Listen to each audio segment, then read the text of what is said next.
नमस्कार दोस्तों, आज के संवाद में आप सबका स्वागत है।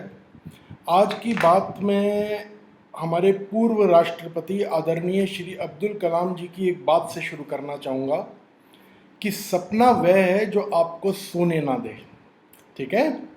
तो साहब सच ये है कि इस समय मेरा सोने का टाइम हो रहा था, पर आज मेरे ऑफिस में कुछ ऐसा हुआ कि मैं थोड़ा सा हिल गया, शेकी हो गया। और मेरे को यही लगा कि इस टॉपिक पे तो मुझे हर सूरत में आज ही वीडियो बनाना है और जल्द से जल्द इंटरनेट पे डालना है। तो हो सकता है कि बहुत सारी कड़ियों को मैं बीच में छोड़कर और सबसे पहले ये डाल दूँ। ठीक है साहब? तो कुछ बातें छोटी छोटी, और आज जो मैं बात करने वाला हूँ ना, मैंने जान के शर्ट पहनी है, टी शर्ट पहनी है। तो जो ये लिखा हुआ है साहब, ये सार्थक होने वाला है, एक्शन हीरो। देखना ये है कि आप में से कौन कौन एक्शन हीरो बनने वाला है। ठीक है? तीसरी बात, बहुत ज़रूरी बात, आज मैं टाइमर लगा के बात कर रहा हूँ। तो करीबन करीबन कोशिश ये मेरी होगी 13-14 मिनट में अपनी बात को कंक्लूड करूँगा, नहीं तो इस बात को मैं अधूरा या छोटा नहीं करूँगा। 2 या 3 कड़ियों जितनों में भी बनेगा मैं इसको चलाता रहूँगा। ठीक है साहब? अब हम शुरू करते हैं।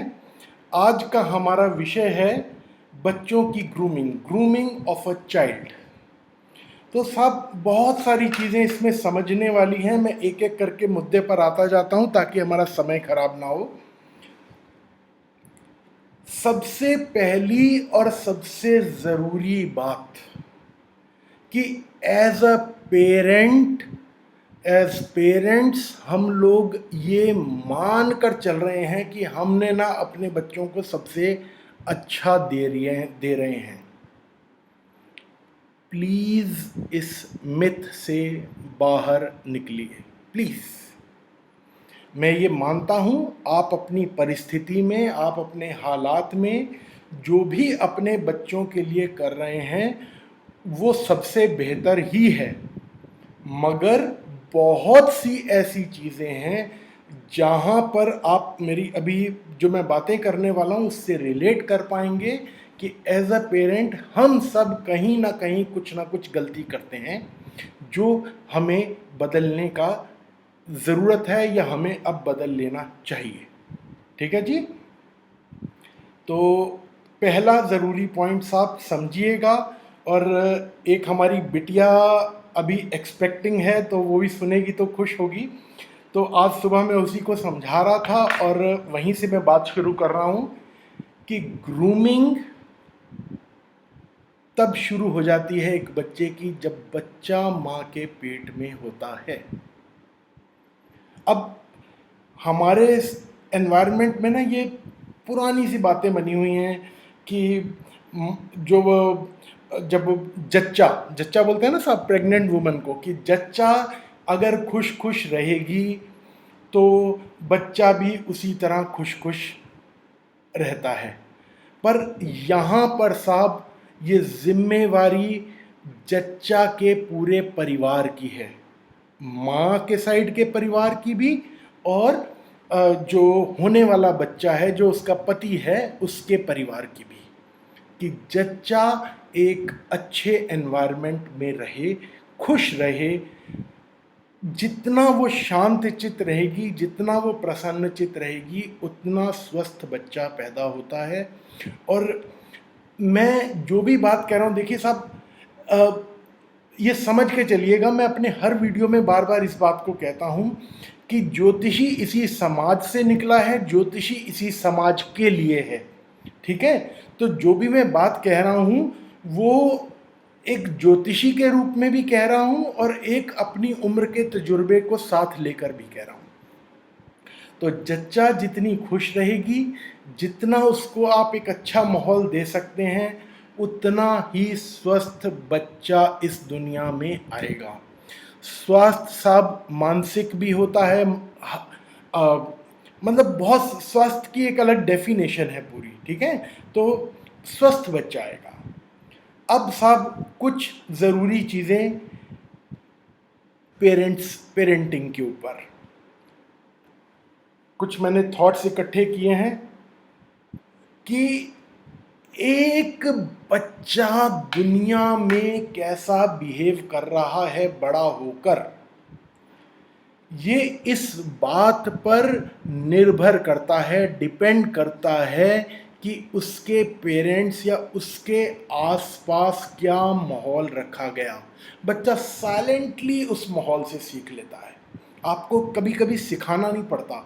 मैं बच्चे के स्कूल जाता हूँ, मैं बदमिजाजी करता हूँ और मैं एक्सपेक्ट करता हूँ कि मेरा बच्चा बहुत सिंसियरली बिहेव करे, वो नहीं करेगा। I have to lead my child with the right example, and I am not supposed to tell my child कि देख मैं अच्छा कर रहा हूं, तू भी अच्छा कर। उसको ये बात अपने आप समझ आएगी, अपने आप सीखेगा, क्योंकि अल्टीमेटली वो आप ही के जीन्स हैं साहब। ठीक है, तो आप जैसा स्वभाव बच्चे के सामने रख के बैठेंगे, जैसी आदतें रख के बैठेंगे, धीरे धीरे बच्चा वैसा ही सीखता है। ये मेरी बात को समझिएगा। अब हम बात करें कि जिस वजह से मैंने आज का वीडियो शुरू किया, मेरे सामने घड़ी भाग रही है, तो आज का वीडियो मैंने जिस वजह से शुरू किया साहब, अक्सर हम बच्चों को गलत परवरिश दे रहे हैं। Accept there is a problem, then only you can think about a solution. मैं इसने पूरे वीडियो में, मुझे नहीं पता ये 2 कड़ियों में पूरा होगा या 3 कड़ियों में पूरा होगा, प्रॉब्लम पर बात करने वाला हूं, सॉल्यूशन पर बात करने वाला हूं। तो एक्सेप्ट कि कहीं हम अपने बच्चों की परवरिश में गलती कर रहे हैं। कैसे, मैं समझाता हूं। आज का पूरी ये जो कड़ी है ना, ग्रूमिंग ऑफ चिल्ड्रन, पूरी की पूरी एग्जाम्पल्स या स्टोरीज से भरी है।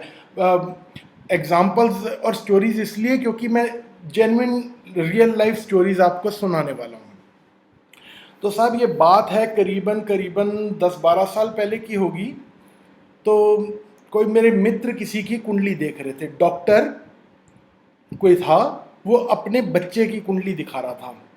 तो अब वो, ऐसा ज्योतिषियों में आमतौर पे होता नहीं कि वो देख रहे थे और मैं साथ बैठ गया।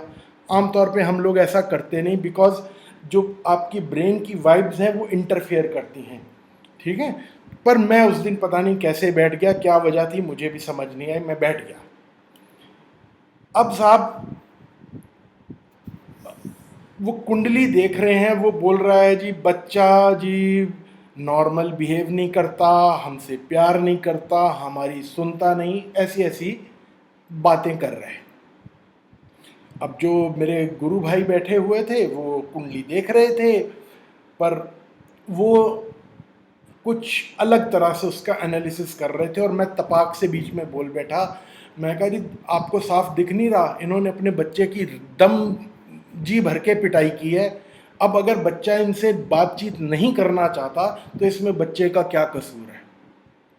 मेरा इतना कहना था और डॉक्टर साहब जी तो उनका चेहरा हो गया पक। मेरे गुरु भाई भी हैरान हुए कि भाई तूने देखा कैसे। तो मैंने उनको एस्ट्रोलॉजिकल प्रिंसिपल वहीं के वहीं बताया कि देखो जी ये कुंडली के योग हैं, इस योग के अंदर इन्होंने पिछले कई साल तक लगातार बच्चे को खूब पीटा है। अब डॉक्टर का चेहरा फक हो गया। क्यों? क्योंकि आप अपनी एक ग्लूमी सी पिक्चर समाज में बना के चल रहे हैं और अचानक से आप एक्सपोज हो जाते हैं। और उसके बाद जो डॉक्टर बोला ना साहब, वो सुनने वाली बात है, समझने वाली बात है। बोला जी बच्चा हमारा शरारत करेगा तो क्या हमारा पीटने का हक नहीं है? ये डॉक्टर बोला मेरे मालिक। तो जो अकल है ना साहब, वो पढ़ाई में नहीं है, वो आपके व्यवहार में है कि आप क्या सीख रहे हैं, आप क्या कर रहे हैं। साहब आपने बच्चा पैदा किया है या आपने गुलाम खरीदा है? पीटना बच्चे को, आप किसी बच्चे के बचपन को किस बर्बरता से खत्म कर रहे हैं, ये कभी सोच भी नहीं पाएंगे आप। अब अगर वो बच्चा आपसे बात नहीं करता तो क्या जुर्म करता है? क्या बच्चे को हक नहीं है अपना रिएक्शन देने का? आप समझ रहे हैं? नहीं समझ रहे तो मैं कुछ नहीं कर सकता। एक और एग्जांपल देता हूं, आपको शायद समझ आएगा। एक बड़े अच्छे मित्र हैं मेरे, आज तो वो नाती पोते वाले हो गए हैं जी। तो वो अपनी कभी कभी कहानी सुनाते हैं। सुनने वाली बात है कि 10वीं की बात है, उनके पिताजी उनको पीटा करते थे regular. It was a feature in his life. और कभी कभी तो ये होता था कि वो बताते हैं जी, जिस स्कूल में वो पढ़ते थे उसमें वो टीचर थे। मैं इससे कुछ और एडिशनल बोलने वाला था, मैं चुप कर गया। और कहते हैं वो सिर्फ ना ये दिखाने के लिए कि देखो जी, मैं ना कोई पार्शियलिटी नहीं कर रहा, मेरे को क्लास में खड़ा करना, सवाल पूछना, मेरे पास जवाब नहीं होना और मेरी पिटाई कर देनी क्लास में। आप अपना बड़प्पन साबित करने के लिए एक बच्चे को पीट रहे हैं। मेरा समय भाग रहा है तो मैं इस कहानी को कंक्लूड कर रहा हूं। तो हुआ क्या, 10वीं के बाद एक दिन उसकी खूब पिटाई की गई घर में बच्चे की, क्योंकि वो एक पेपर में कंपार्टमेंट आई उसकी। कहानी का ट्विस्ट यहां पर है, उस बच्चे ने उस दिन शाम को अपने फादर को पता है क्या बोला? आज के बाद आपको मेरे किसी मैटर में ना डिस्कस करने की कोई ज़रूरत नहीं है। आज के बाद मैं ज़िंदगी अपने तरीके से जीऊँगा। 10 साल का बच्चा, 10वीं क्लास का बच्चा, 14 साल का करीबन करीबन। और मैं बहुत अच्छे से उनको जानता हूँ, बहुत सालों से मैं जानता हूँ।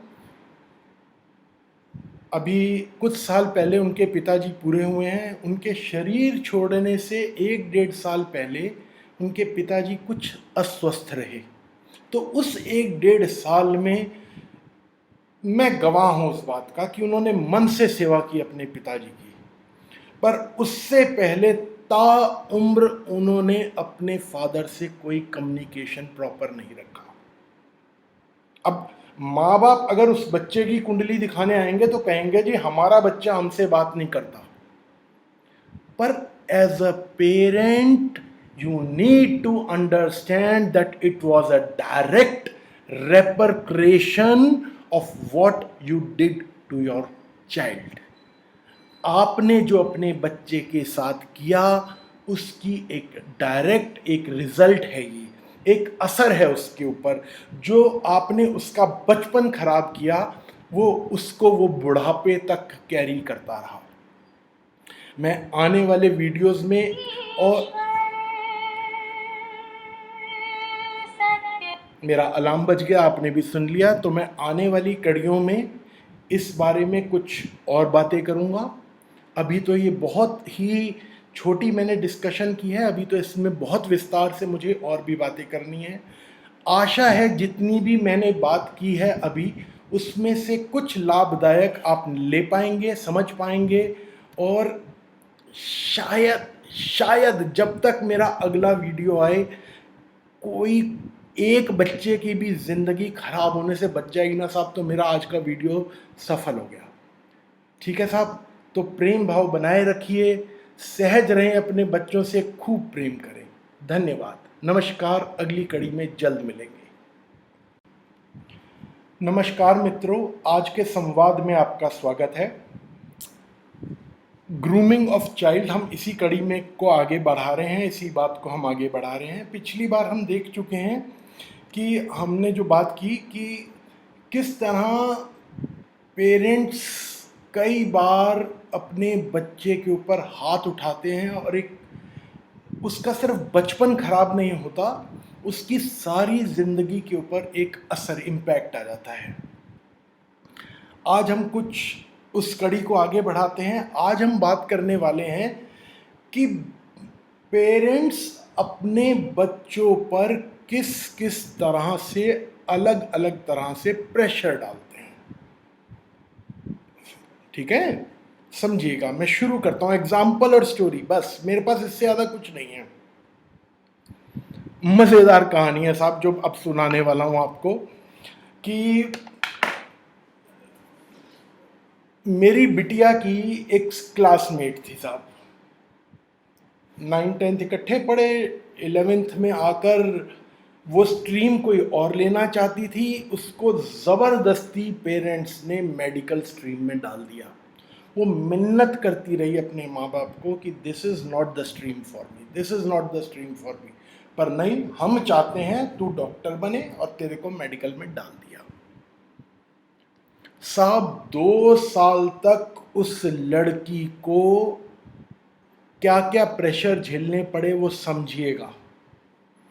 सबसे पहले कि वो सब्जेक्ट पढ़ रही है जो वो पढ़ना नहीं चाहती थी, फिर अब अंडर परफॉर्म कर रही थी, तो माँ बाप से रोज के ताने सुनने, सब रोज के ताने सुनने कि तू निकम्मी है, तू पढ़ती नहीं, तू मेहनत नहीं करती। मैं बयान नहीं कर सकता हूँ।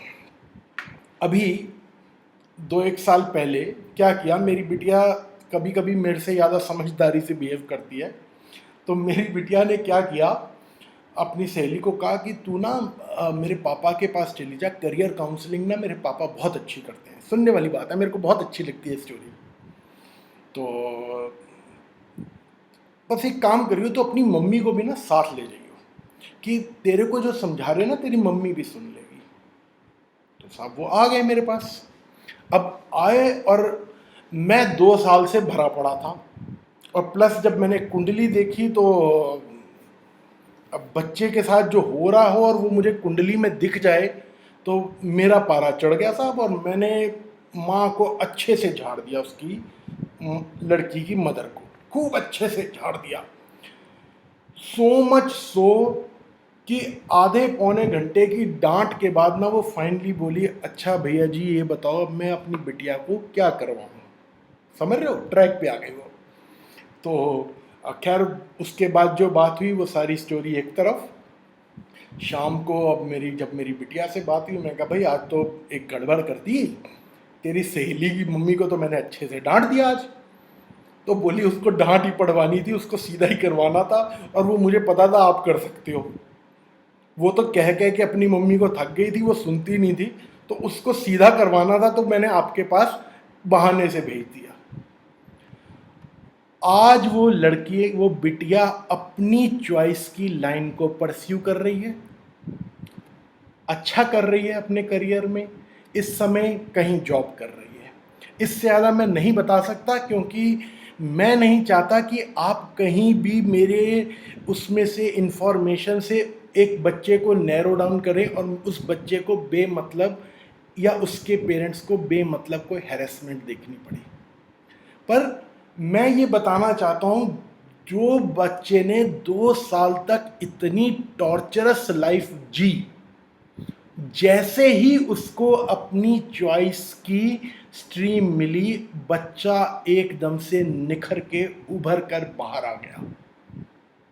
क्या कमाल का वो बच्चा है, मालिक उस बच्चे को कामयाबी दे।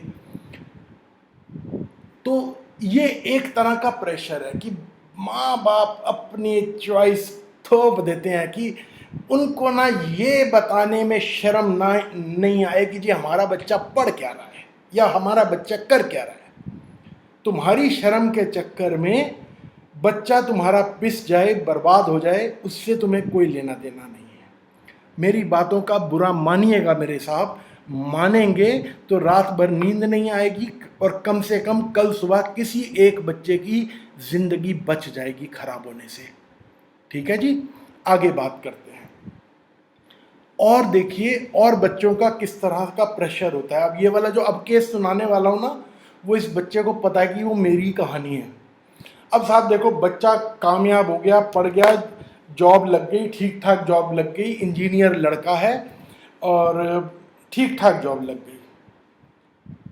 अब माँ बाप को बस ये है जी, बस मेरा बच्चा तो आज ही करियर के फास्ट ट्रैक पे आ जाए, आज ही आ जाए, आज ही। क्यों? तुमने जो स्ट्रगल, वो उनके अंदर ये है कि जो मैंने स्ट्रगल किया ना वो मेरा बच्चा ना करे। अरे तू एमबीए क्यों नहीं कर लेता, अरे तू एमबीए क्यों नहीं कर लेता। उसकी नौकरी लगे हुए शायद 6 महीने हुए थे, और उसके फादर ने ये प्रेशर एक्सर्ट करना शुरू कर दिया, अरे तू एमबीए कर लेना, एमबीए कर, 2 साल में एमबीए हो जाएगी, उसके बाद तेरी प्रमोशन हो जाएगी। हर बार उसके फादर जब उसको ये कहें, वो बेचारा मेरे को कंसल्ट करे और मैं उसको कहूँ MBA is not the right stream for you, you are destined for something far better. करते करते करते करते एक दिन फाइनली आ गया जब फादर को उसकी ये बात समझ में आ गई कि बिना MBA किए भी और इतने प्रोफेशनल कोर्सेज हैं, इतनी चीज़ें हैं जो कि आपकी नॉलेज एनहेंसमेंट करती हैं, जो आपको करियर में ग्रोथ दे सकती हैं, कि बिना MBA किए भी बच्चा कामयाब हो सकता है। ज़रूरी नहीं है कि जितनी नॉलेज आप, जिस नॉलेज पे आप कन्फाइंड हो, उतने में से ही बच्चे को ग्रो करना है। आप समझ रहे हैं? वो अभी सुन के ना वो बच्चा हंस रहा होगा मेरी बात, मेरे से नज़र मिला रहा है दोस्त और हंस रहा होगा। कामयाब है मेरा बच्चा वो, ठीक है, बहुत कामयाब होगा वो, मुझे मालूम है। तो अब माँ बाप को समझने में जो 2 ढाई 3 साल लगे, वो 2 ढाई 3 साल आप सोच सकते हैं उस बच्चे पर कितना प्रेशर रहा होगा। MBA कर ले, MBA कर ले, MBA कर ले। अरे भाई, बच्चे को मौका तो दो, उसको जीने तो दो। पॉइंट समझ रहे हैं आप मेरा साहब? अगली बात, कुछ कुछ जो मैंने अभी पहले बात कही उससे जुड़ी हुई है कि कभी कभी ना बच्चों के ऊपर ये प्रेशर होता है कि वो इतना रिगार्ड करते हैं अपने पेरेंट्स का, दिल से रिगार्ड करते हैं कि अपने माँ बाप के सपने को वो अपना सपना मानने लग जाते हैं। और वो उन पर कितना प्रेशर है उस चीज़ का, उस बात का, वो आइडेंटिफाई ही नहीं हो पाता। एज अ पेरेंट इस बात को आप समझिएगा कि कभी कभी बच्चे इतना रिगार्ड करते हैं अपने माँ बाप का कि माँ बाप के सपने को ही वो अपना सपना मानने लग जाते हैं, और ये चीज़ आइडेंटिफाई ही नहीं हो पाती। केस सुनाता हूं, सुनिएगा, समझिएगा। एक पेरेंट्स आए मेरे पास कि हमारी बिटिया डिप्रेशन में रहती है और उसको डिप्रेशन के लिए मेडिकेशन की ज़रूरत पड़ती है। अब किसी ने बता दिया होगा कि संजय गुलाटी अच्छा ज्योतिषी अब है कि नहीं, वो तो मुझे आज तक नहीं पता साहब। ये समझ लीजिएगा कि YouTube पे जितने भी मैं वीडियो डाल रहा हूँ ना, संजय गुलाटी अपनी दुकान चलाने के लिए नहीं डाल रहा। एक स्टेज आती है करियर में जब आप ये सोचते हो कि अब ये समय है मैं समाज को कुछ पॉजिटिव अच्छा लौटा सकूं, तो संजय गुलाटी ये जो वीडियो पोस्ट कर रहा है, ये एक तरह से समाज को पे बैक कर रहा है इन सम पॉजिटिव वे। ठीक है साहब? तो अब किसी को पता चला होगा कि साहब संजय गुलाटी ना काउंसलिंग ठीक ठाक कर देता है, तो वो लेकर आए कि जी हमारी बिटिया को डिप्रेशन रहता है और क्या नाम है, मेडिकेशन चलती है इसकी साइकेट्रिस्ट से। इंटरेस्टिंग है ये कहानी कि हॉरोस्कोप लड़की की माँ लेके आई। ठीक है ना, लड़की आई ना और कोई आया। मैंने कुंडली देखी, मैं कहा जी 2 बंदे यहाँ पर चाहिए, एक लड़की का फादर और एक लड़की खुद। तो अब मैं तो हूँ ही ऐसा साहब, जो जिनका मेरे साथ एक्सपोजर है एज अ क्लाइंट, वो जानते हैं कि मैं सिर फिरा हूँ। अगर मैंने कह दिया तो वो मेरे को चाहिए। तो साहब करीबन आधा घंटा लगा, उन्होंने फ़ोन किया कि भाई दोनों के दोनों ऑफिस आओ। ये 10-12 साल पुरानी बातें हैं, अब तो हर चीज़ ऑनलाइन होने लगी ना। तो अब वो लड़की आई साहब, लड़की आई, फादर आया, तो मैंने देखो अब क्या बात कही और रिएक्शन सुनो। मैंने उससे कहा, बिटिया you are living your father's dream and you need to understand that it's not your dream. And she started crying. कोई उस लड़की को ऐसा चाहिए था जो उसके अंदर के छुपे दर्द को समझ पाता। दवाइयों में इलाज नहीं था साहब। वो उस 1 मिनट के लिए शायद जो वो रोई होगी ना, सारा डिप्रेशन उस लड़की का निकल के चला गया होगा। अब फादर को क्यों बुलाया था? Because his father was a CA and he wanted her daughter to be CA and बार बार वो CA का एंट्रेंस दे रही थी और फेल हो रही थी और अल्टीमेटली वो डिप्रेशन में जा रही थी। मेरी बात को समझ रहे हैं सब आप यहाँ पर? उस थोड़ी देर वो जो रोई है ना मेरे ऑफिस में, अब फादर को भी ये चीज़ देखिए, यहाँ पर उस फादर की भी कहीं समझदारी है। अगर साहब आप मेरे वीडियो को सुने तो मैं हाथ जोड़ के आपको नमस्कार करता हूँ कि इमीडिएटली ही रियलाइज्ड कि ये एक प्रेशर हम समहाउ आइडेंटिफाई ही नहीं कर पा रहे थे। वहीं मेरे ऑफिस में बैठे बैठे साहब इतने अक्लमंद हैं, वो मैं दिल से तारीफ़ कर रहा हूँ उनकी। उन्होंने अपनी बिटिया को बोला कि मेरा बच्चा अगर नहीं होता ना तो छोड़ दे इसको, just forget and move on. और साहब उस लड़की ने वहीं के वहीं मेरे ऑफिस में सीए को तिलांजलि दे दी साहब। ठीक है जी, अच्छी सेटल्ड है, अपनी मैरिड लाइफ में अच्छे से सेटल्ड है, कुछ और करना चाहती थी वो कर रही है, मैं नहीं बताऊंगा क्योंकि उससे एक क्लाइंट की सीक्रेसी आउट होती है।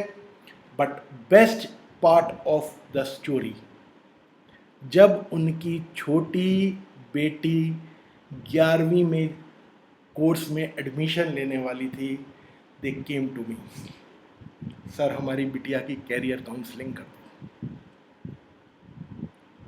Can you understand? Can you understand कितना प्रेशर कभी कभी बच्चे झेल जाते हैं सिर्फ माँ बाप के प्यार में, शर्म लिहाज में। साहब मेरे को इस कड़ी में अभी बहुत सारी बातें करनी है, वक्त मेरे हाथ से फिर भाग गया, पर मैं कितनी भी कड़ियाँ लगेंगी मैं अपनी ये बात पूरी करूँगा साहब। आज के लिए मेरे को इजाज़त दीजिएगा, धन्यवाद। अगली कड़ी में जल्द मिलेंगे। नमस्कार। नमस्कार मित्रों, संवाद की अगली कड़ी में आप सबका स्वागत है। हम बात कर रहे हैं ग्रूमिंग ऑफ अ चाइल्ड, उसी में ये तीसरी कड़ी है।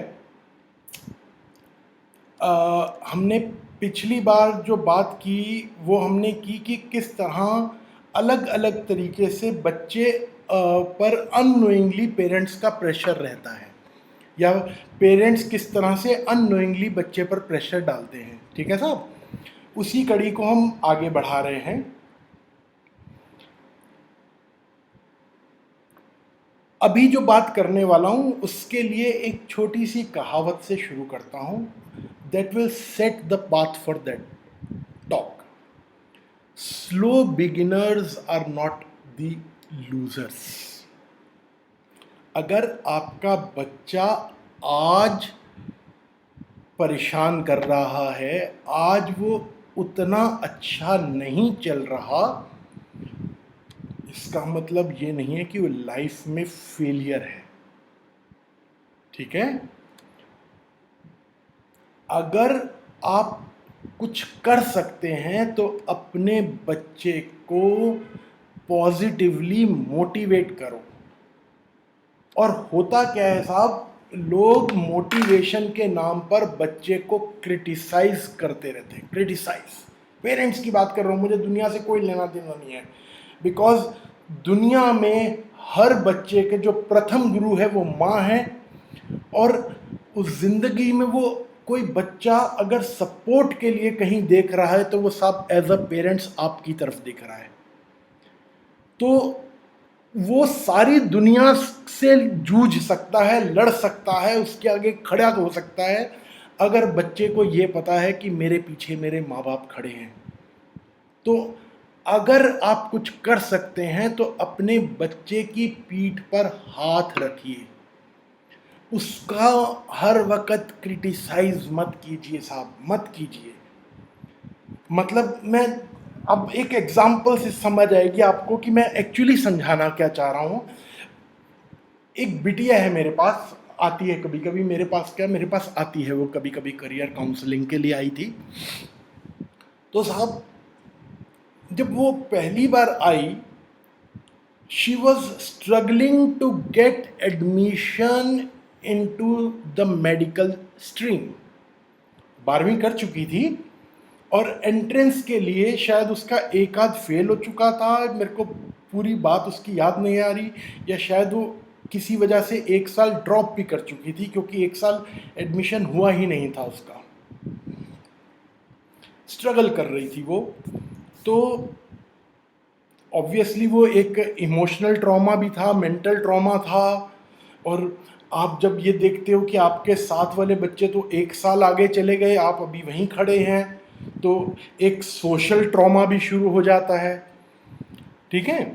तो जब वो केस मेरे पास आया, एक्चुअली वो केस आया भी कैसे मेरे पास, कि कोई मेरे पास स्टूडेंट पढ़ने आता था और वो केस उसके पास आया, उसकी वो आगे स्टूडेंट थी।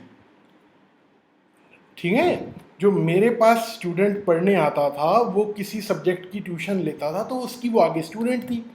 तो उसने कहा सर ऐसे मेरे से एक बच्ची पढ़ती है, बड़ी परेशान है, आप उसकी कुंडली देखोगे। मैंने कुंडली देखी, मैंने कुछ आइडेंटिफाई किया, मैं कहा इनके पेरेंट्स को बुला, बच्चों को साथ बुला। अब साहब सामने मेरे बैठे हुए हैं तीनों के तीनों, और मैंने ना लड़की की माँ से ना एक बात कही जो उसके दिल पर लग गई, जो आज तक उसके दिल पे लगी हुई है। अभी वो सुनेगी अगर वो मेरी बात को, तो समझ पाएगी। कि मैंने कहा आप अपने बच्चे के लिए बद्दुआ क्यों कर रहे हो। और वो तिल मिला गई, वो तिल मिला गई साहब, कि कौन माँ बाप अपने बच्चे के लिए बद्दुआ करता है, आप कैसे बात कर रहे हो। मैं कहा आपको मेरी बात समझ आ जाएगी। मैं कहा जब आप बार बार बच्चे को बोलते हो तू कर नहीं सकती, तू मेहनत नहीं करती, तू कोशिश नहीं करती, एक्चुअली वो कहना ये चाहती है कि बेटा थोड़ी और मेहनत कर ले, बेटा थोड़ा सा और एफर्ट कर ले। उसका ब्रेन भी, लड़की की मदर का ब्रेन भी यही कह रहा है कि बेटे थोड़ी और कोशिश कर ले, थोड़ी सी और हिम्मत कर ले, हम घबरा नहीं, हम तेरे साथ हैं। पर उसकी जबान क्या बोल रही है, तू कर नहीं सकती, तू कोशिश नहीं करती। ये कॉमन है। बहुत सारे लोग, देखिए मैं पंजाबी हूँ साहब, पंजाबी फैमिली से हूँ, तो कभी कभी ना वो मैं टिपिकल पंजाबी एक्सेंट में अगर बोलने पे आऊँगा तो आप बहुत जल्दी कोरिलेट करोगे कि तेरे वसदा कुछ नहीं हैगा, तू करदा नहीं हैगा कुछ, या टाइप्स, समझ रहे हैं ना मेरी बात को। तो ये एक्चुअली में पेरेंट बद्दुआ नहीं करना चाह रहे, बच्चे को क्रिटिसाइज करना नहीं चाह रहे, उनका ब्रेन अंदर से कुछ और बोल रहा है पर जबान कुछ और कह रही है। पर एक बार बच्चे की जगह पर खड़ा होके सोच के देखिए कि बच्चा तो वही सुन रहा है जो आप कह रहे हैं। The child is at a very tender as. 17-18 साल का बच्चा साहब, एक बार सोच के देखिए, जब आप 17-18 साल के थे तो क्या थे, हमें दुनिया की भी समझ नहीं थी साहब, दुनिया की भी हमें समझ नहीं थी, है ना। मतलब अब ये मत कहना जी, वो ये कहानियाँ ना मैंने बड़ी सुनी हुई हैं साहब, मेरे को और नहीं सुननी कि हम ना बल्ब की लाइट के नीचे पड़े हैं, हमारे को तो ये रिसोर्सेज नहीं होते थे, हम तो इतने कम रिसोर्सेज में पड़े हैं। ठीक है साहब, पड़े होंगे, पर आज बच्चा आपकी बात को किस तरह से सुन रहा है, उस चीज़ को समझिए। कुछ नहीं साहब, मैंने 10 मिनट लड़की से बात की, उसको मैंने समझाया मेरा बच्चा इस साल तेरी एडमिशन हो जाएगी, ऐसे ऐसे उसको एक पैटर्न दिया मैंने पढ़ने का, एस्ट्रोलॉजिकली, प्योर एस्ट्रोलॉजिकली, क्योंकि मैं खुद बहुत ज़्यादा पढ़ा हुआ नहीं हूँ। ठीक है। तो मैंने तो उसको एक प्योर एस्ट्रोलॉजिकली एक पैटर्न दिया कि बेटे ऐसे ऐसे पढ़ना, इतने टाइम तक कोर्स कंप्लीट करना, फिर रिवाइज करना, इस टाइम पर आके पढ़ाई को छोड़ दियो, अपना ईजी हो जाएगा, पेपर तेरा क्लियर हो जाएगा। वो लड़की ठीक ठाक आज मेडिकल कंप्लीट कर चुकी है। आप मेरी बात को समझे। तो क्या संजय जादूगर है? नहीं साहब, संजय कोई जादूगर नहीं है। जादूगर वो बिटिया, वो बच्ची, वो खुद है। सिर्फ उसको कोई ऐसा चाहिए था जो उसकी पीठ पे हाथ रख के कहता कि बच्चे तू कर सकती है। साहब मेरी बजाय ना वो माँ बाप आप भी हो सकते थे। आप भी अपने बच्चे की पीठ पे हाथ रख के कह सकते हैं कि नहीं बेटा कोई बात नहीं, बच्चा आज नहीं हो रहा ना, कोई बात नहीं, हो जाएगा, चिंता मत कर, हो जाएगा। बस बच्चे का इतने में हौसला कितना बड़ा हो जाता है, कभी आप सोच भी नहीं पाओगे साहब, सोच भी नहीं पाओगे कि बच्चे का हौसला कितना बड़ा हो जाता है इतनी सी बात से। एक और एग्जांपल देता हूं साहब। एक बच्चा है मेरे घर के नज़दीक रहता है, वो कभी कभी ना मैं अचानक से नाम बोलने की स्थिति में आ जाता हूँ, पर मेरे को अपने क्लाइंट की सीक्रेसी को रखना पड़ता है। तो हमारे घर के नज़दीक रहता है, किसी तरह से नोन है वो मेरा। तो एक दिन मैं उसके घर गया था, he the child was going through a rough patch in his life. To let's be very honest, थोड़ा सा शरारती था उम्र में। मैं तो कई बार कहता हूँ कि अगर बच्चा शरारती नहीं है ना तो वो ग्रो नहीं करेगा। बच्चा थोड़ा सा शरारती था, तो ऑब्वियसली वो पढ़ाई में कभी कभी ध्यान कम होता है। तो जिसको हम पढ़ा लिखा कहते हैं ना, वो 90% 95% उस बैंड में भी नहीं था वो। मेरे को आज तक बहुत अच्छे से याद है कि मैं बिटिया के साथ स्कूल गया, पहली बार शायद वो कोई ऐसा एक्सपोजर था मेरा, मैंने अपनी ज़िंदगी में ऐसा एक्सपोजर नहीं मिला था मेरे को कि मैं अपनी बिटिया के साथ स्कूल गया तो अचानक से ना दो लड़के आपस में गले मिले और एक ने ना हाई फाइव होता ना, हाई फाइव करके बोला भाई तेरे भाई की इस बार कोई कंपार्टमेंट नहीं आई। आप समझ रहे हो? तो ये वही लड़का है जिसकी मैं ये कहानी सुना रहा हूं, जिसकी कोई कंपार्टमेंट नहीं आई। तो कहने का मतलब ये कि पास होना उस बच्चे के लिए एक अचीवमेंट हुआ करती थी। ये उस बच्चे का एकेडमिक ट्रैक था। वो बच्चा अभी मेरा वीडियो सुन रहा है, वो जानता है कि मैं उससे नज़र मिला के बात कर रहा हूँ। तो साहब मैं एक दिन उसके घर गया हुआ था, क्योंकि बिटिया की मार्फत हम जानते थे बच्चे को, उसके एक दिन हम घर गए हुए थे। मेरे सामने लगे हुए माँ बाप उसको कोसने को, कोस रहे। कोसना अब टिपिकल कुछ पंजाबी जैसा वर्ड है, पर शायद आप समझ पाएंगे। ये कुछ कर नहीं सकता ज़िंदगी में, इसकी वजह से हम समाज में शर्मिंदा होते हैं, किसी को मुंह नहीं दिखा सकते। ये सब बातें मैंने अपने कानों से उस बच्चे के लिए सुनी। और एक टाइम के बाद आके ना मैं भर गया।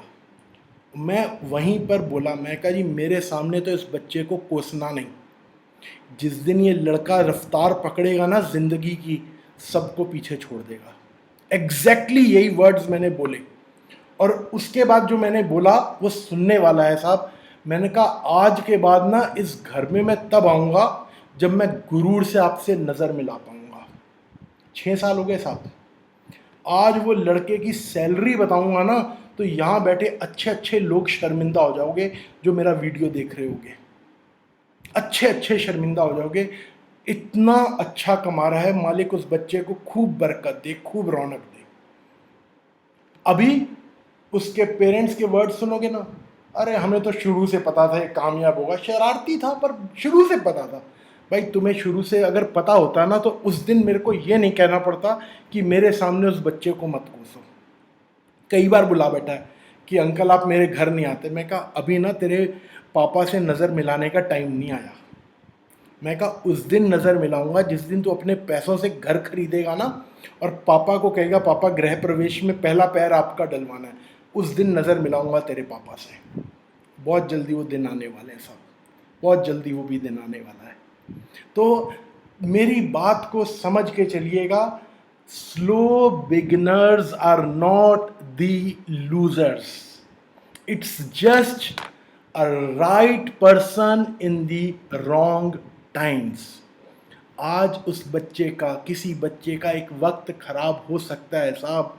बच्चे को सिर्फ और सिर्फ ये हाथ जोड़ के कह रहा हूँ, एक ज़रूरत है कि कोई उसके माँ बाप, वो कोई जो है ना माँ बाप के अलावा उसको तीसरा नहीं चाहिए साहब, कि उसके माँ बाप उसकी पीठ पे हाथ रख के कहें बेटे चिंता मत कर, हम बैठे हैं, तू घबरा मत, तू कोशिश कर, ईमानदारी से कोशिश कर।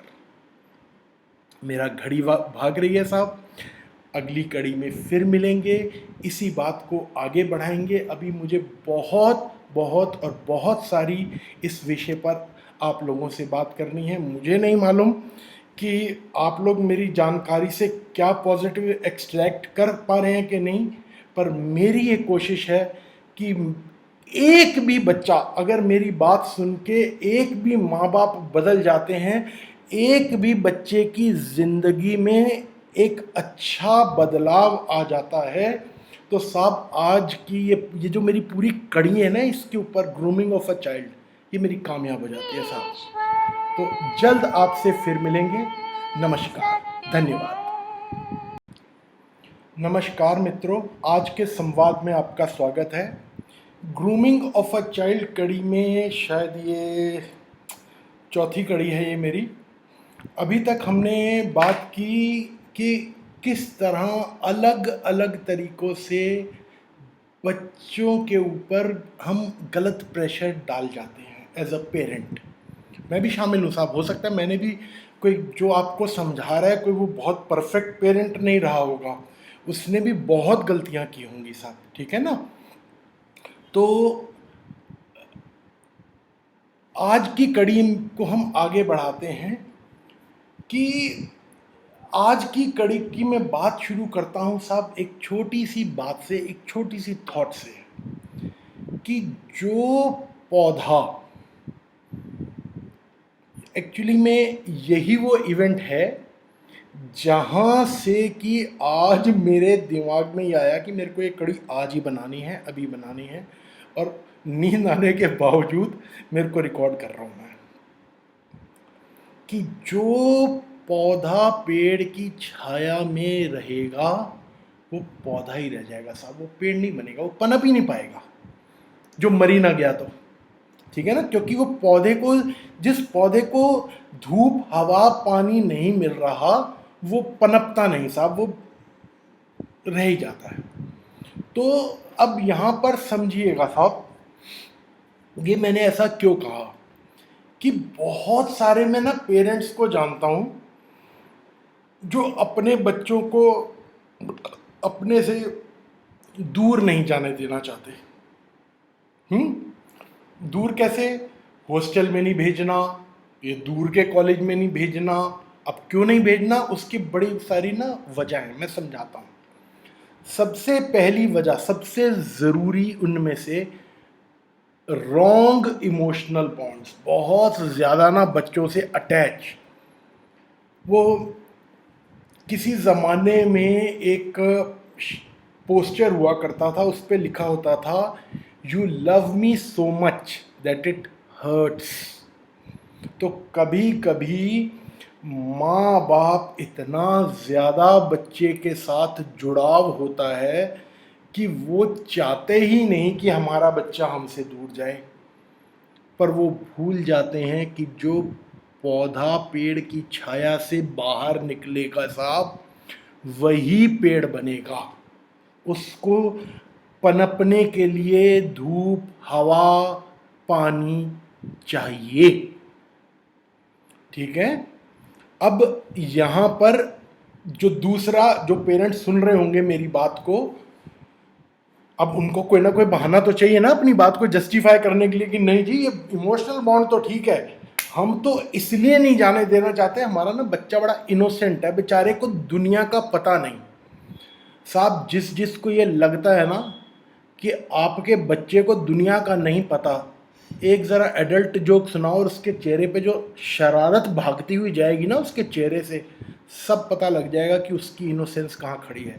मेरी बात को समझिएगा कि ये जो इनोसेंस है ना, ये भोलापन है, ये एज अ पेरेंट हम इतना ओवर प्रोटेक्टेड रख देते हैं अपने बच्चे को, या रखना चाहते हैं अपने बच्चे को, कि वही प्यार बच्चे के लिए जहर तकलीफ बन जाता है। साहब जहर ना भी कहो तो तकलीफ बन जाता है। आज ही हुआ, ये मेरे ऑफिस में हुआ, बच्चा मेरे आगे अपने ना फादर से लड़ रहा है कि जी मेरे को बाहर जाने दो, मेरा 2 बार बाहर का वीज़ा लग गया, ये मेरे को जाने नहीं देते। मैं कहा, उसको मैं लड़के के फादर को समझा रहा हूँ कि भाई उसको जाने दे, उसकी ग्रोथ है वहां पर, वो बच्चा कामयाब हो जाएगा। नहीं जी, जाने ही नहीं देना, एक बहाना, दूसरा बहाना, तीसरा बहाना। आखिर में जब उसका कोई बहाना संजय गुलाटी मुसाफिर के आगे नहीं चला, क्योंकि इस समय मैं कुंडली अगर बच्चे की देख रहा हूं तो मेरे लिए बच्चे का फादर इज नोबडी। जो बच्चे की भलाई में कुंडली मेरे को कहने को बोलेगी साहब मैं कहूंगा, मुझे समझाना पड़ेगा तो समझाऊंगा, जिद लड़ानी पड़ेगी तो लड़ाऊंगा, मेरे को उस बच्चे की, क्योंकि मेरा वो जो बच्चा है ना साहब, वो मेरा यजमान है, मेरा विष्णु भगवान है वो बैठा हुआ, उसका सत्कार, उसके साथ ईमानदारी बरतना मेरा धर्म है। तो साहब खूब समझाया बुझाया तो वो इतने पर तो अभी मान गया कि ठीक है जी मैं ऑप्शन को एक्सप्लोर करूंगा। अब कल क्या होगा साहब, वो कल की स्टोरी है, वो मुझे भी नहीं पता। पर आपको इस संदर्भ में इससे मजेदार सुंदर कहानी सुनाता हूं साहब। एक बच्चा है साहब, 12th में one of the toppers in his school, और एक सब्जेक्ट में वो बेचारा बच्चा एक नंबर से गच्चा खा गया। वो होते हैं ना जिनके 100 की बजाय 99 आते हैं और आंखों से आंसू आ जाते हैं, उन बच्चों में से था वो। तो एक सब्जेक्ट में अगर उसके नंबर एक आध और ऊपर आ जाता तो अखबार में उस बच्चे की फोटो होती। ठीक है साहब, इतना हाईली क्या बोलूं अब साहब, अब वो अक्लमंद बोलना या एजुकेटेड बोलना तो मेरे को ये नंबर से मैं रिलेट नहीं करता, पर एकेडमिकली इतना वो अच्छा बच्चा था, है, था इज अ रॉन्ग वर्ड, है। तो साहब अब उसके बाद उसके पेरेंट्स मेरे को उसकी कुंडली दिखाने आए, मैंने कुंडली देखी, मैंने छूटते ही बोला, मैं कहा जी इस बच्चे की एजुकेशन तो बाहर है, इसको बाहर जाने दो। नहीं जी, हम तो अपने बेटे को अपने से दूर जाने ही नहीं दे सकते, ये मेरी नज़रों से दूर हो गया तो मेरी तो जान ही निकल जाएगी। जैसे साहब जी क्या बोले, भगवान राम के पिताजी दशरथ जी हैं और वो राम है, कि वे प्राण ही निकलेंगे अगर बच्चा नज़रों से दूर हो गया। साहब सिर्फ इसी चक्कर में बच्चे की उन्होंने बाहर एडमिशन नहीं होने दी, और हार के पता एडमिशन दिल्ली में वो बच्चा रहता था, और यहाँ से करीबन आप समझो 150 किलोमीटर दूर किसी कॉलेज में उसका एडमिशन हुआ। रोज का 2-2.5 घंटे का जाना, 2-2.5 घंटे का आना, 5 घंटे उस बच्चे की जिंदगी के रोज खराब हो रहे थे, सिर्फ पेरेंट्स की रॉन्ग इमोशनल बॉन्ड की वजह से। Wrong emotional bonds, take my words. खैर कहानी यहां खत्म नहीं होती, यहां से शुरू होती है साहब। 4 साल की एजुकेशन वो उसने कैसे भी वो ग्रेजुएशन पूरी की। 4 साल अपने बच्चे को जी भर के टॉर्चर करने के बाद बच्चे के फादर को समझ आया कि जी हम तो बच्चे के लिए इससे अच्छा कर सकते हैं। आज वो बच्चा यूएस में जॉब कर रहा है, वो वहाँ सेटल होगा, क्या होगा वो आज का मेरा सब्जेक्ट नहीं है। मेरा सब्जेक्ट ये है कि जब बच्चे की एजुकेशन बाहर थी तो वो बच्चा बाहर ही पढ़ा, पहले दिल्ली से बाहर बेचारा भागता रहा और अब यूएस में सेटल्ड है। जॉब अपनी पोस्ट ग्रेजुएशन बोर्ड उसने यूएस से करने के बाद अब जॉब कर रहा है, अच्छा सेटल्ड है, मालिक उसको खूब ट्रैक पे रखा हुआ है, खूब कामयाबी देगा। ठीक है साहब, तो ये जो रॉन्ग इमोशनल बॉन्ड्स है ना साहब, एज अ पेरेंट्स आपके अंदर, उसको ज़रा कम करो। ठीक है, बच्चे को ग्रो करने के लिए ना ज़रा धूप हवा पानी दो साहब, बच्चा कामयाब होगा। आपको बच्चे पर गुरूर करने के बहुत सुंदर अच्छे मौके मिलेंगे, सिर उठा के कह सकोगे ये मेरा बच्चा है। ठीक है, आज कम से कम मौका तो दो बच्चे को। ठीक है जी। अगली चीज़ साहब, बड़ी इंपॉर्टेंट टाइम है तो मैं इसको अभी डिस्कस कर देता हूँ। इससे अगली कड़ी किसी भी वजह से मिस मत कीजिएगा, ज़रूर देखिएगा। क्यों, वो मैं इस कड़ी के आखिर में अभी बताता हूँ। हम ना कभी कभी एज अ पेरेंट, कोई कोई है कलाकार मेरे पास ऐसे भी पेरेंट्स, कि हम ना अपने बच्चे को ना इस समाज के लिए एकदम टफ चाइल्ड बना रहे हैं कि दुनिया में फेस कर सके। ठीक है, वो ये जिसकी कहानी मैं सुनाने वाला हूं ना, वो सामने गधा मेरे को देख रहा होगा। बुरा मानना दोस्त मेरी बात का, अगर आप अपने आप को पहचान पा रहे हो कि ये कहानी आपकी है। बुरा मानना, मानोगे तो रात भर नींद नहीं आएगी। रात भर नींद नहीं आएगी तो उम्मीद करता हूं दोस्त कि कल सुबह से आपके बच्चे की जिंदगी अच्छी हो जाएगी। अब इस कहानी की खूबसूरती और ट्रेजेडी को एक साथ देखिए साहब। मैंने उससे पूछा, मैं कहा एक बात बता, जैसा तू है तेरे फादर भी ऐसे थे? अरे नहीं यार, मेरे पापा ना बड़े अच्छे थे भैया, बड़ा मेरे को लाड प्यार में रखा है, मुंह से कोई चीज़ निकले और उन्होंने दे दी। पर हुआ ये ना, मैंने ना लाइफ में बड़ा स्ट्रगल किया। मैं चाहता नहीं कि मेरा बच्चा ना स्ट्रगल करे, इसलिए मैं इसको ना ज़रा रफ टफ बना रहा हूँ। मैंने ना उससे एक सवाल हर बार पूछता हूँ कि अपनी ज़िंदगी की नाकामयाबी की कड़वाहट तो उस बच्चे पे क्यों निकाल रहा है भाई? काम नाकामयाब रहे तुम, कड़वाहट निकालो अपने बच्चे पर। आप मेरी बात को समझ रहे हैं? एज अ पेरेंट कभी कभी हम कितना बड़ा ब्लंडर करते हैं ये बच्चे को दुनिया के लिए जो रफ टफ बनाने के लिए कर रहे हैं, कि हमें तो बेस्ट ऑफ द वर्ल्ड मिला है, अब इसको स्ट्रगल दे दो। या सॉरी, या हमने भी लाइफ में स्ट्रगल देखी, अब तू भी देख। भाई साहब, आपने जिंदगी में स्ट्रगल देखकर कमाया, अच्छे सोर्सेज इकट्ठे किए, इसलिए कि अपने बच्चे की घिसाई कराओगे? Give him the best of the opportunities and let him outshine everybody else. क्या बुराई है अगर आपके बच्चे को लाइफ में एक हेड स्टार्ट आप दे सकते हो, तो उसमें बुराई क्या है साहब? आप बच्चे की क्या इतनी छोटी मदद नहीं करना चाहते? देखिए साहब, यहाँ पर ना बहस करने के लिए बहुत कुछ है। जिसको समझना है वो इतने में से समझ जाएगा, जिसको नहीं समझना उसके पास बहाने 100 हैं। ठीक है साहब, यहाँ के इस पूरे एपिसोड को, इस टॉक को मैं अभी यहीं कंक्लूड कर रहा हूँ। पर ये सब्जेक्ट मेरा अभी एक कड़ी कम से कम और जारी रहने वाला है, जिसमें कि मैं इससे, इन चीज़ों से रिलेटेड सॉल्यूशन क्या पॉजिटिव हो सकते हैं उसके बारे में बात करने वाला हूँ। ज़रूर देखिएगा साहब। फिर से कह रहा हूँ, इस पूरी कड़ी को देखकर किसी एक बच्चे की ज़िंदगी में भी अगर कोई पॉजिटिव बदलाव आता है तो साहब मेरा किया ये पूरा का पूरा प्रोसेस, पूरा का पूरा प्रयास सफल है। पर देखिए साहब, बहुत साल पहले ना मेरे को एक ड्रीम था कि मैं लाइफ में ना किसी एक को पॉजिटिवली टच कर सकूं।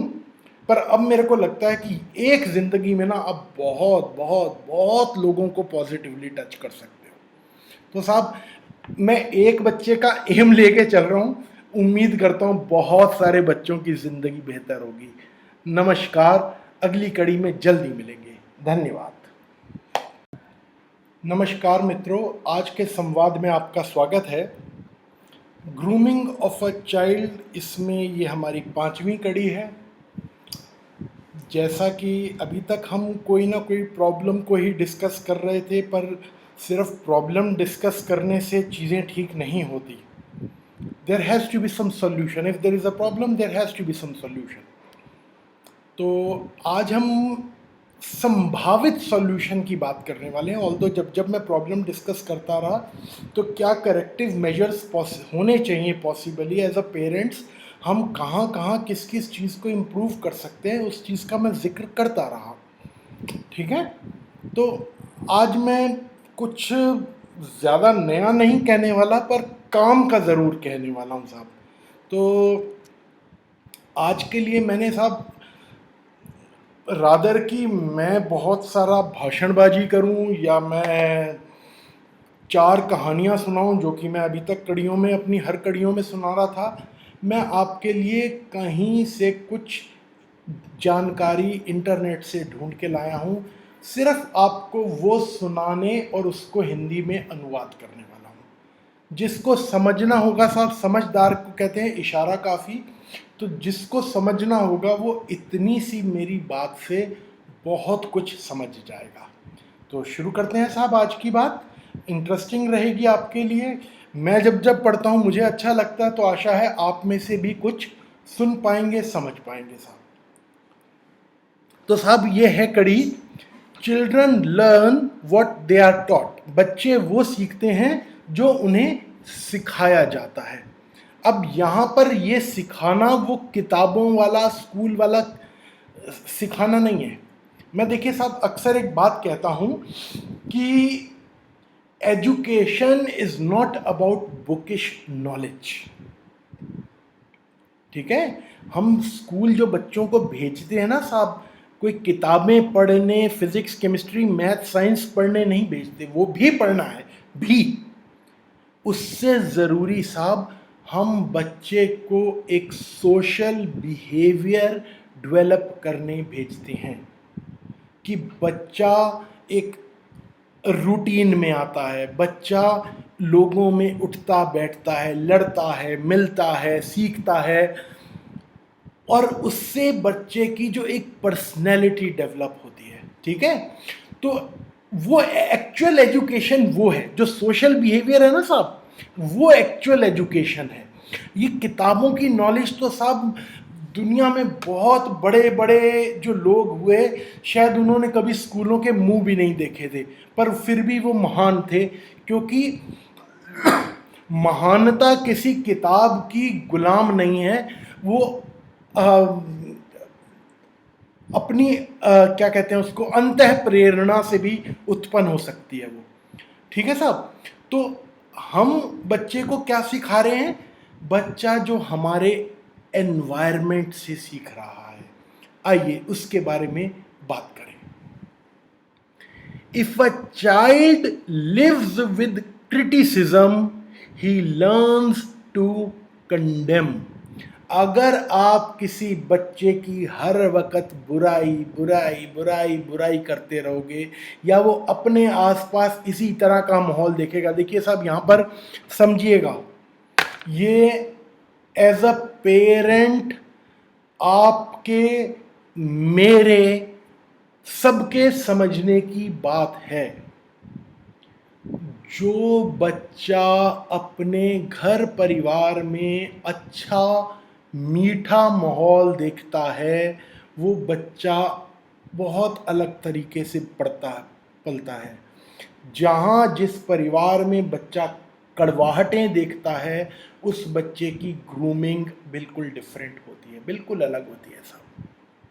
तो अगर आपको अपने पति से, पत्नी से प्यार नहीं है, पर अगर अपने बच्चे से प्यार है, तो अपने स्पाउस को, अपने जीवन साथी को प्यार करना सीखो साहब, उसकी इज्जत करना सीखो। Regard your spouse. मैं हमेशा कहता हूं, your spouse is the most sensitive client in your life.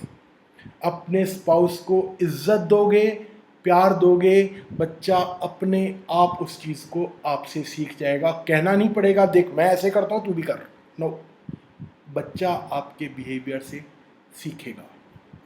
ठीक है, तो जो बच्चा माहौल में क्रिटिसिज्म देखता है, ही लर्न्स टू कंडेम। वो हर चीज़ को ना ऐसे ऐसे करता रहेगा, कुछ ना कुछ उसमें मीन में एक बुराइयां निकालता रहेगा।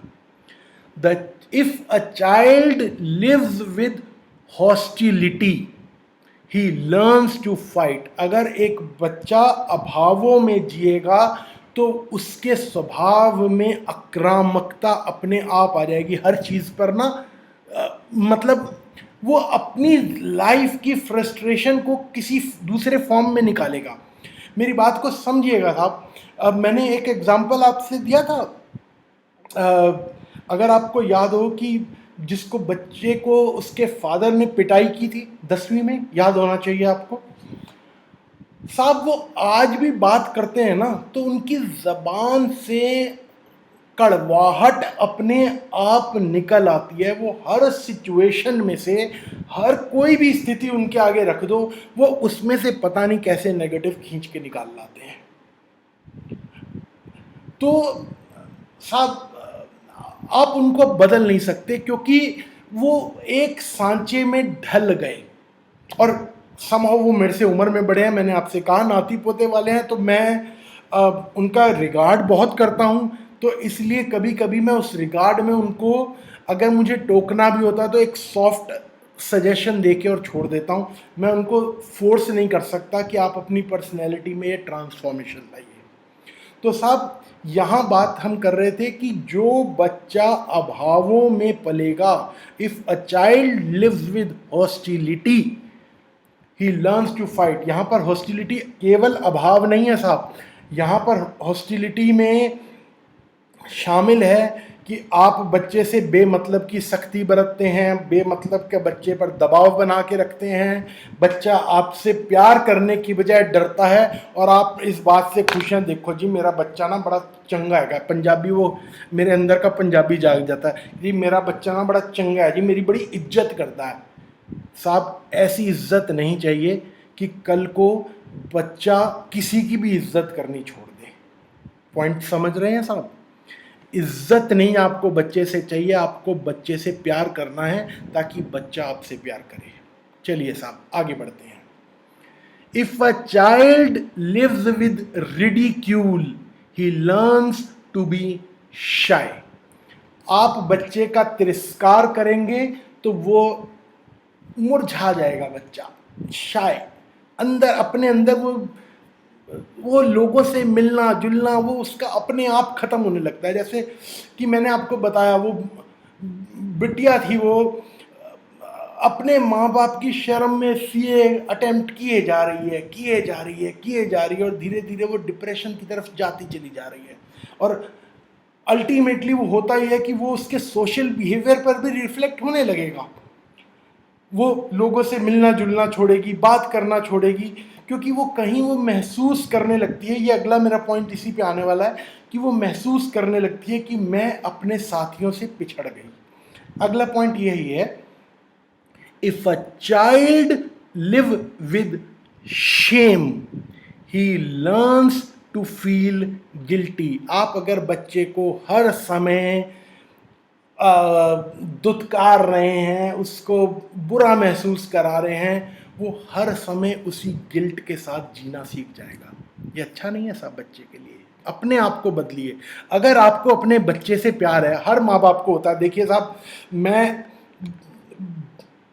एक दो एग्जाम्पल्स एकदम से मेरे दिमाग में आए, मैं उनकी बात नहीं करना चाहता, नहीं तो हर पेरेंट अपने बच्चे से प्यार करता है। हर पेरेंट, हर माँ बाप को अपने बच्चे से प्यार है। कितने ऐसे केसेस हैं जहाँ पेरेंट्स अलग हो जाते हैं पर बच्चे से मोहब्बत बेपनाह रहती है उनकी। ठीक है साहब? तो अगर बच्चे से प्यार है तो अपने आप को बदलिए मेरे मालिक, दुनिया को मत बदलिए, अपने आप को बदलिए। बच्चे में बदलाव खुद ब खुद दिखने लगेगा। आगे बात करते हैं साहब। अब यहाँ से कहानी बदल रही है साहब। अभी तक हम प्रॉब्लम्स की बात कर रहे थे, अब हम सॉल्यूशंस की बात पे आ गए साहब। If a child lives with encouragement he learns confidence. आपने अपने बच्चे की पीठ पे हाथ रखा है, मेरा बच्चा तू चिंता मत कर, हम बैठे हैं, तू बस कोशिश कर, हमें पता है तू दिल से कोशिश कर रहा है, घबरा मत, हम तेरे पीछे बैठे हैं। उस बच्चे का कॉन्फिडेंस ही अलग है, क्योंकि वो जानता है और कोई मुझ पे भरोसा करे ना करे, मेरे माँ बाप मुझ पे भरोसा कर रहे हैं। बहुत ज़रूरी है साहब, बहुत ज़रूरी है। अपने बच्चे की पीठ पे हाथ रखो, प्यार से पुचकारो। देखिए साहब, हर बच्चे ने, हम भी जब बच्चे थे हमने भी अपने तरीके की गलतियां की हैं। ठीक है? मेरे को इस बात से कोई वास्ता नहीं कि हमारे पेरेंट्स ने उस सिचुएशन में क्या किया। सवाल ये है कि हम अपने बच्चे की गलती पर क्या कर रहे हैं। उसके पीठ पे हाथ रखो, पुचकारो, बेटा ठीक है गलती हो गई, आगे से इस चीज़ का ध्यान रखो, रादर ये कहने की तूने क्या कर दिया, तूने तो हमें समाज में झूठा करा दिया। Don't do that, don't do that. बेटा हो गया, हम समझते हैं तेरे से गलती हुई है, कोशिश करो अगली बार ना करो। उस बच्चे की पर्सनैलिटी ज़रा देखना कैसे आउटशाइन करेगा, वो क्या कमाल की पर्सनैलिटी निकल के आएगी। ठीक है साहब। अगला point, if a child live with praise, तारीफ, ही लर्न्स टू अप्रिशिएट। अगर आप बच्चे की, देखिए साहब, मैं हमेशा एक बात कहता हूँ, सिचुएशन कितनी भी खराब हो उसमें से कुछ अच्छा निकाला जा सकता है, सिचुएशन कितनी भी अच्छी हो उसमें से कुछ खराब निकाला जा सकता है। तो make a point as a parent, दिन में किसी एक बात के लिए ना बच्चे को अपने साथ प्यार से बिठा के, किसी कोई एक उसने दिन में ऐसी बात की ही होगी, उसके लिए उसको शाबाशी दो। बेटा आज तुमने ना ये बहुत अच्छा किया, शाबाश, शाबाश बेटा, कीप इट अप। वो आप कहो हाँ इसके लिए शाबाश, अब बाकी पे उसकी इज्जत उतराई शुरू कर दो। Don't do that. शाबाशी दी, छोड़ दो, देखो उसमें फर्क आएगा, धीरे धीरे आएगा पर अच्छा फर्क आएगा। एक देखिए साहब, एक शॉर्ट टर्म होता है, एक लॉन्ग टर्म बेनिफिट होता है। हमें यहाँ पर लॉन्ग टर्म बेनिफिट की बात करनी है। अगर हम बच्चे को एक अच्छा समाज के लायक व्यक्ति बना सकते हैं तो एज अ पेरेंट हम सक्सेसफुल हैं, बच्चा तो कामयाब हो ही जाएगा। मेरा समय भाग रहा है पर मैं अब समय को रोक रहा हूँ, ठीक है, क्योंकि मेरे लिए ये बात को आज ही पूरा करना ज़रूरी है। तो जो बच्चा, if a child lives with praise he learns to appreciate.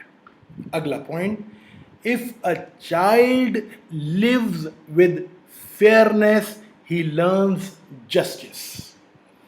अब ये बात साहब मैं कहीं ऊपर डिस्कशन में मेरे को एक दो बार याद भी आई पर मैं उस फ्लो में था तो मैं उस बात को कर नहीं पाया। हम बेमतलब बच्चों में, बहन भाइयों में कंपैरिजन करते रहते हैं, तेरा भाई तो ऐसा है, तेरी बहन तो ऐसी है, तेरी चाचा का लड़का ऐसा है, तेरी बुआ का लड़की ऐसी है। Don't do those comparisons.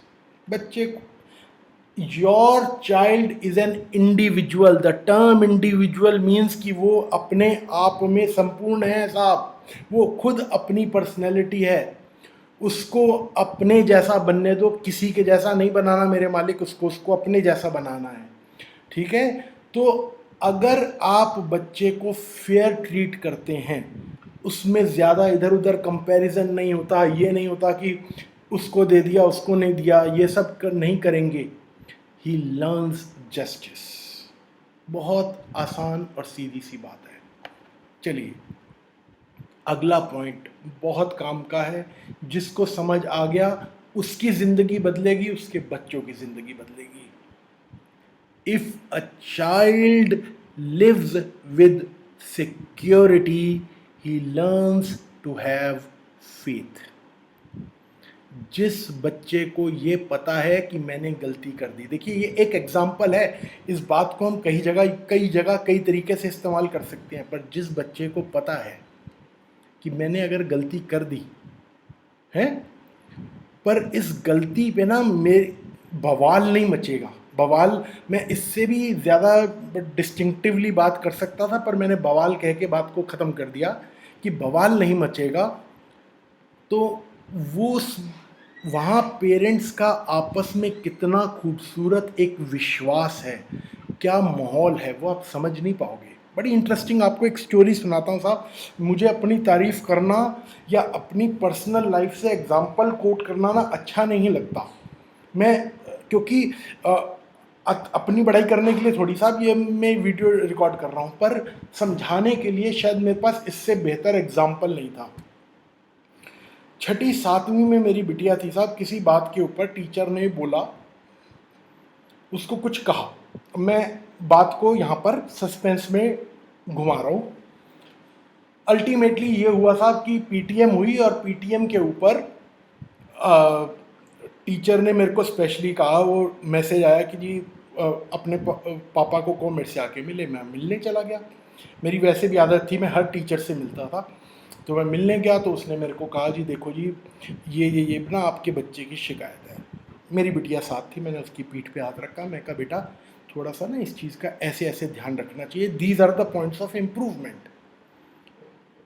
अब टीचर रह गई दंग। क्यों रह गई, अब ये सुनना साहब।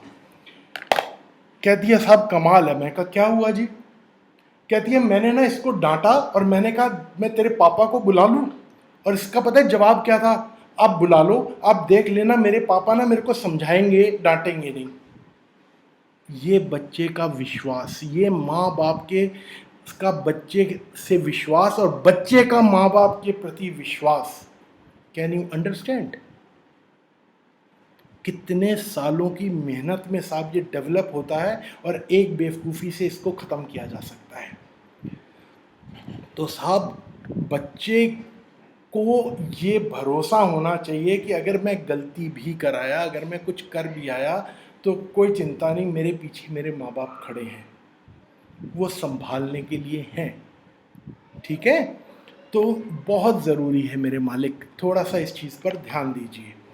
अगला point, if a child lives with approval he learns to like himself.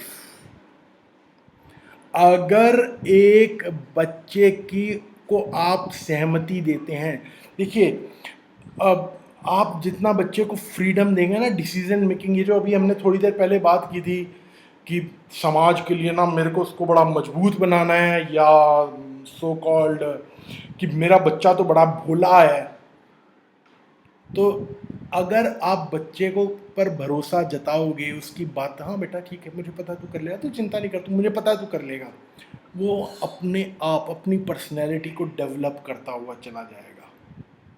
ठीक है साहब, बहुत ज़रूरी है, बहुत ज़रूरी है। बच्चा, हम टर्म बोलते हैं इंडिविजुअल एंड इंडिविजुअलिटी, पर अंग्रेज़ी में पढ़ के और हम उसको भूल जाते हैं कि हमारा बच्चे की हम इंडिविजुअलिटी को मारने लगे हुए होते हैं कई बार, नॉट ऑल पेरेंट्स, मैनी, कि हमें ये ध्यान रखना है कि हम बच्चे की इंडिविजुअलिटी के ऊपर किसी और को मत थोपें। मैं ऐसा था, तेरी माँ ऐसी थी, तेरे चाचा को देख, तेरी मम्मी को देख, फलां रिश्तेदार को देख। नहीं भैया, वो अपने जैसा है, उसको अपने जैसा रहने दो, उसको अपने जैसा ग्रूम होने का मौका दो।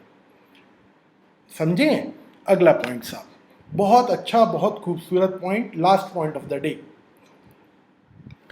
If the child lives with acceptance and friendship, he learns to find love in the world। अगर बच्चे को प्यार का घर में माहौल मिलता है, अपनेपन का माहौल मिलता है, उसको सारी दुनिया में प्यार महसूस हो रहा होता है। मैं 50 बार साहब ये बात कह बैठा, it is out of context but with in the context. मैंने अभी शायद एक आध वीडियो पहले भी ये बात बोली थी। अगर आपको मियाँ बीवी में प्यार नहीं है, पर अगर अपने बच्चे से प्यार है, तो अपने स्पाउस को प्यार करना सीखो, अपने स्पाउस की इज्जत करना सीखो, अपने बच्चे से दोस्ताना माहौल में रखो। हमें बच्चे से ना इज्जत नहीं चाहिए, इज्जत, हमें अपने बच्चे से प्यार चाहिए, because that love remains forever, even after we are gone, वो प्यार रहता है। ठीक है, वो इज्जत विज्जत नहीं चाहिए कि जी मैं ना घर में जाता हूँ ना तो मेरे बच्चे ऐसे करके खड़े हो जाते हैं, नहीं चाहिए भाई। ऐसे चाहिए कि मैं जाऊं तो मेरा बच्चा मेरे को आके मेरे से गले मिले, मेरे से प्यार से बैठे, अपने दिल की हर बात करे। So, if a child lives with acceptance and friendship, he learns to find love in the world। ऐसे बच्चे प्यार ही प्यार, वो उनके ग्रूमिंग, एक पर्सनैलिटी, एक चेहरे की खिलावट ही अलग होती है साहब। ठीक है। सारी बातें कहने के बाद एक concluding thought, hopefully that will help for you. ये अक्सर मेरे स्क्रीन के ऊपर आती रहती है। Give your child wings to fly and reason to come back. अपने बच्चे को उड़ने के लिए पूरा खुला आकाश दीजिए, पंख दीजिए, उसको फैल के उड़ने दीजिए, अपनी पर्सनैलिटी बनने दीजिए साहब मेरे। और इतना प्यार, इतनी मोहब्बत दीजिए, जकड़िए नहीं, इतना प्यार, इतनी मोहब्बत दीजिए कि उसको आपके पास लौटने का उसका मन करे, आपसे प्यार करने का मन करे। इज्जत नहीं चाहिए साहब, प्यार चाहिए। बच्चे के मन में आपके प्रति प्यार होना चाहिए। प्यार होगा तो इज्जत अपने आप करेगा। हमें समझ रहे हैं ना इस बात को। तो आशा है साहब इस कड़ी से, इस पूरी जो मेरा एक प्रयास छोटा सा रहा, इस प्रयास से बहुत बहुत बहुत लोगों के जीवन में पॉजिटिव बदलाव आएगा, बहुत बच्चों की ज़िंदगी में सुधार आएगा। मुझे अब एक क्या नहीं करना, मुझे बहुत लोगों के बहुत बच्चों के जीवन में बदलाव लाना है। ठीक है साहब, आशा करता हूँ बहुत लोगों के जीवन में एक पॉजिटिव बदलाव आएगा। प्रेम भाव बनाए रखिए साहब, मिलते रहिए इस संवाद में। आने वाले दिनों में और कई ज़रूरी बातों पर बात करेंगे साहब। ठीक है जी, धन्यवाद, शुक्रिया।